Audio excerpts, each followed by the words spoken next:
She found herself alone with the dean. She couldn't help but pour out her true feelings, but she had crossed a forbidden line. The dean, tormented by guilt, pushed her away with endless remorse. From that moment on, the wild child who had once been orphaned in a fire began transforming into a monster, thorns growing from the ashes of her former self. She desperately wanted the dean's forgiveness, but then she spotted a cold, final note slipped under her door. She realized she had two choices: drown herself in despair, or force herself to find a way to change everything. So the next day, during their walk, she climbed onto the edge of the well right in front of the gardener. Gambling with her own life, she took that step forward, betting everything on one last chance to turn things around. This time, she won the bet. The gardener pulled her back from death's door once again. She finally got to see the dean and regain that special treatment she craved. But then the unthinkable happened. A few cutting words from a jealous rival sent her crashing back down to rock bottom.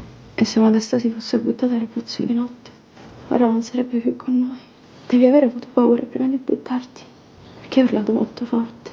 Her desperate, life-or-death scheme had been completely exposed. The dean stormed off in bitter disappointment. Before long, she discovered that her jealous rival had become the dean's new favorite. She snuck into the girl's room and found something shocking. The handwriting on a note was identical to the one she'd received. Cosa ci fai nella stanza? That's when she realized she'd been set up. She grabbed the girl by the throat in a death grip. But this scheming woman had her own twisted way of getting revenge. Without hesitation, she bit right through her rival's lip.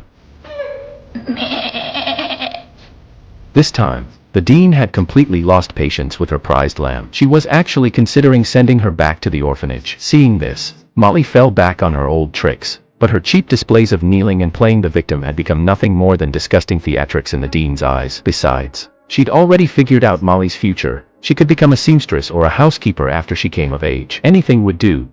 Per aiutarti, ho chiesto a un medico di fare un certificato che attesti che hai perso la virginità per cause violente.